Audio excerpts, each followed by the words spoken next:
It's Tuesday night. You've just collapsed onto the sofa, the weight of a long, meaningless day pressing into your shoulders. You pull out your phone, looking for a dopamine hit, a distraction. You open the feed, and then you see it. A headline, a tweet, a snippet of a video. Someone is attacking him. Your candidate, the leader, the figurehead of your movement. It doesn't feel like a disagreement about tax brackets or zoning laws. It feels like a physical slap across the face. Your heart rate spikes. Your vision narrows. A hot, prickly sensation crawls up your neck. You're not thinking about the nuances of public policy anymore. You are thinking about how to destroy the person who wrote that comment. You feel a desperate, clawing need to defend this politician's honor as if they were your own father, as if they were you. But why? Why does a criticism of a stranger in a suit feel like a threat to your very existence? We often stop there, in the heat of the moment. But let's push past the rage for a second.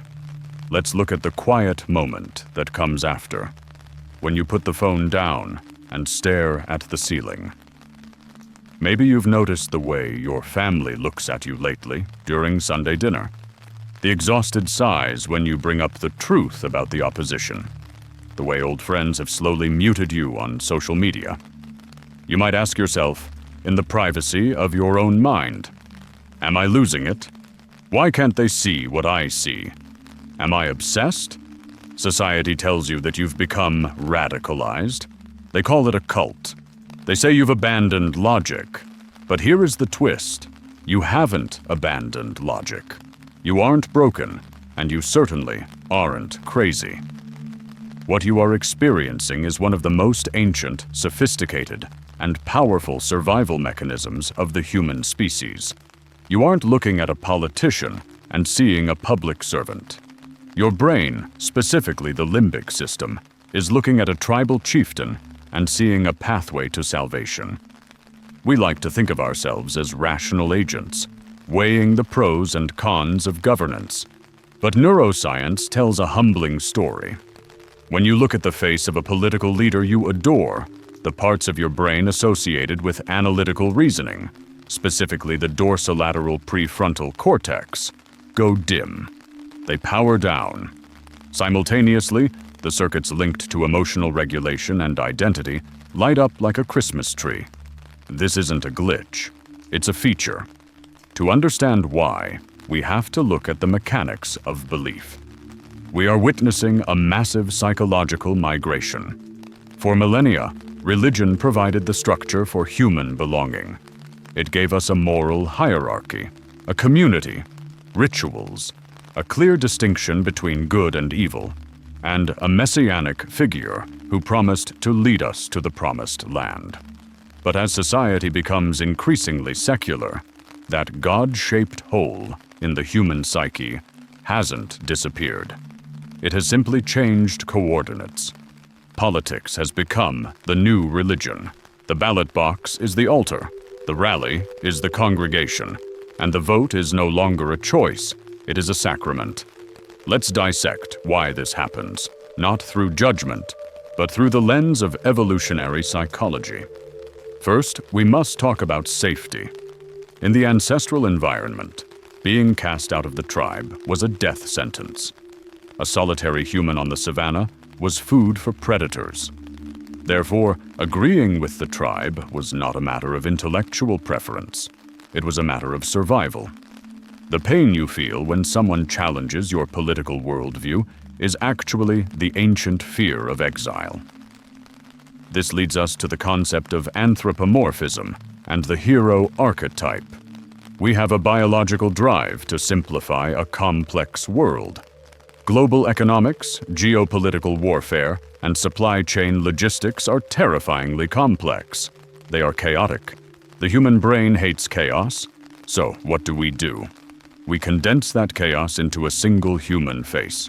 We project superhuman qualities onto leaders. We convince ourselves that he alone can fix it. This is not childishness. It is a search for a secure base. This brings us to the work of British psychologist John Bowlby and his attachment theory. Bowlby argued that infants are biologically programmed to seek proximity to attachment figures for protection.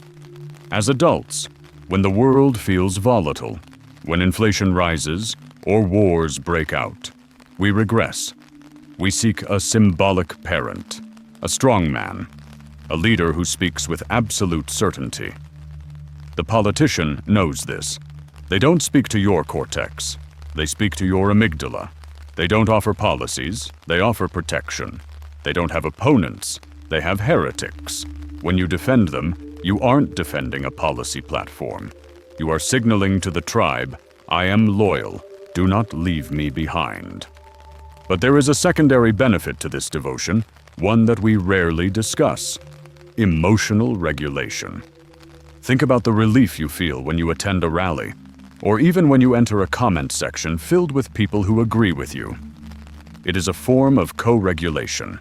The anxiety of modern life, the crushing weight of having to make thousands of micro-decisions every day, evaporates. When you surrender your critical thinking to a movement, you are unburdening yourself. You no longer have to struggle with moral ambiguity. The party tells you what is right. The leader tells you who is wrong. The cognitive load drops. Your nervous system settles. It is a sedative. You are not just a voter. You are a soldier in a holy war. And that gives you something that modern life rarely offers: purpose. However, we must look deeper into the profile of the true believer. Who is the person most susceptible to this? It is often the person who feels most deeply. The person with a high sensitivity to injustice. The person who feels that the current system has betrayed them. Carl Jung, the Swiss psychiatrist, wrote extensively about this in his work, The Undiscovered Self, 1957.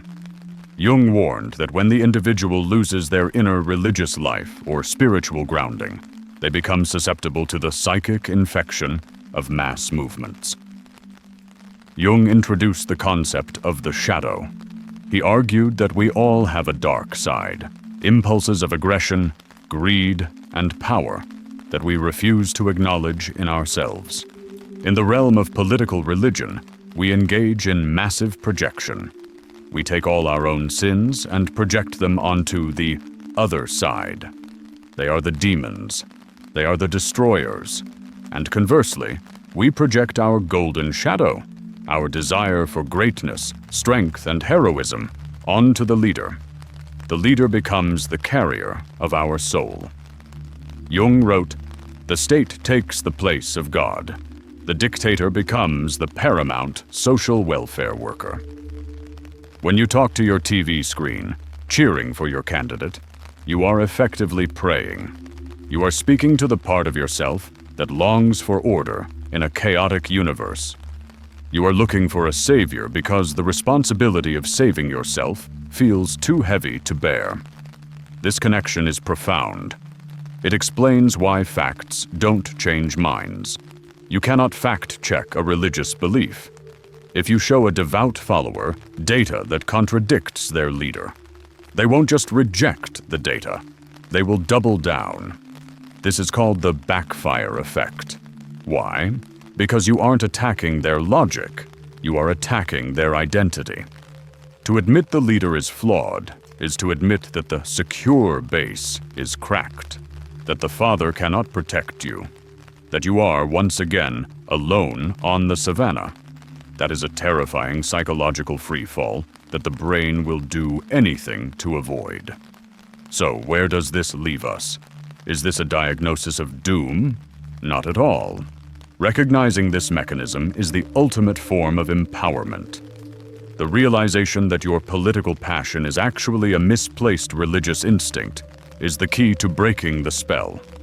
It allows you to step back and observe your own biochemistry. When you feel that rage rising, you can pause. You can say, "This is not me. This is my evolutionary programming, trying to keep me in the tribe." You can validate your own need for safety without outsourcing your soul to a politician. You can care about the future of your country without worshiping the people hired to manage it. The takeaway here is not to stop caring. It is to stop worshiping. You are not strange for seeking a savior. You are human. You are wired for connection, for loyalty, and for belief. These are beautiful traits. They prove that you are not a nihilist. You are a person who desperately wants the world to be better. But the moment you reclaim your golden shadow, the moment you realize that the strength, the morality, and the power you see in that leader actually resides within you, you become dangerous in the best possible way. You become a free thinker. The world doesn't need more blind devotees. It doesn't need more soldiers for the culture war. It needs people who can stand in the middle of the chaos, feel the pull of the tribe, and yet choose to think for themselves. That is the only true sovereignty.